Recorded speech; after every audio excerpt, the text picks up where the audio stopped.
एक बार गोपियों को पता चला कि दुर्वासा ऋषि आए हुए हैं और यमुना के पार ठहरे हुए हैं। गोपियों को ऋषि के लिए व्यंजन आदि समर्पित करना था, किंतु यमुना का जल बहुत अधिक था और वो उसे पार नहीं कर पा रही थीं। जब उन्हें कोई मार्ग नहीं मिला तो वे कृष्ण के पास गईं और बोली कि अब आप ही कुछ करिए।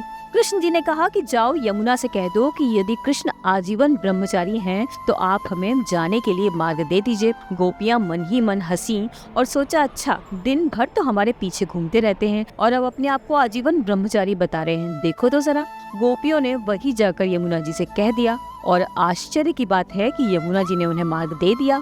अब गोपियां आई, ऋषि दुर्वासा को ढेर सारे व्यंजन खिलाए और वापस चलने लगी तो कहा कि वापस कैसे जाएंगे, अब फिर यमुना जी को पार करना है। तो ऋषि ने कहा कि एक काम करो, अब जाकर यमुना से कहना कि यदि दुर्वासा ऋषि उपवासी हैं, नित्य उपवासी हैं, तो मुझे मार्ग दे दो। गोपियों को फिर हंसी आ गई, फिर बड़ा आश्चर्य हुआ कि अरे अभी अभी तो ढेर सारे व्यंजन ग्रहण किए हैं और अब कह रहे हैं नित्य उपवासी हैं। अब गोपियां वापस तो आ गयी, परंतु मन में सबसे बड़ा प्रश्न उठने लगा कि ये सब हुआ कैसे। और तब राधा रानी ने कहा, कृष्ण रास रचाते हैं केवल कर्ता भाव से, वहीं दुर्वासा ऋषि भी बिना किसी आसक्ति के बस केवल एक क्रिया जान करके अपने भोजन ग्रहण करते हैं और इसीलिए अनासक्त होने की वजह से वो कर्म फल से मुक्त रहते हैं।